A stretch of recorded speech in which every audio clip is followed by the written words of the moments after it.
Hello friends. प्रत्येक गोष्टीमध्ये काहीतरी चांगले असते, फक्त ते पाहणारी नजर आपल्याकडे हवी. अशीच आज मी एक गोष्ट सांगणार आहे.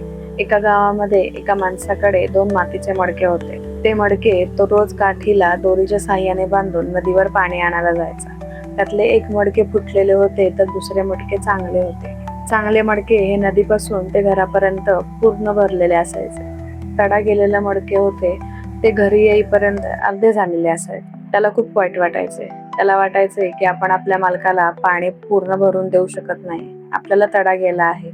तर जे चांगले मडके होते त्याला खूप अभिमान होता त्याच्या परिपूर्ण असण्याचा. एक दिवशी ते फुटलेले मडके त्याच्या मालकाला म्हणाले की माझ्यामुळे तुम्हाला खूप त्रास होत असेल, कारण माझ्या फुटलेल्या बाजूमुळे तुम्हाला मी पूर्ण पाणी भरून देऊ शकत नाही. मला खूप लाज वाटते.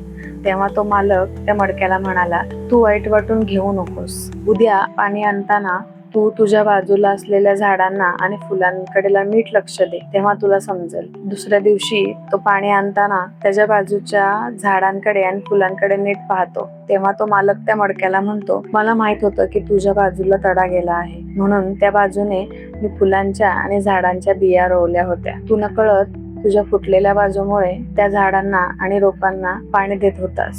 आता तुझ्या पाण्यामुळे ती झाडं आणि फुलं खूप बहरली आहेत. मी आता देवाला वाहणार आहे. त्यामुळे तुझ्या फुटलेल्या असण्याचं तू वाईट वाटून घेऊ नकोस. अशाच आपल्यामध्येही काही उणीवा असतात. आपल्यातले दोष ओळखून योग्य वापर करून आपले आयुष्य चांगले बनवायचे असते. कधी कधी आपल्यातले दोष हे इतरांना वरदान वाटू शकते. प्रत्येकामध्ये काही गुणदोष असतात, फक्त ते पाहण्याची नजर आपल्याकडे हवी.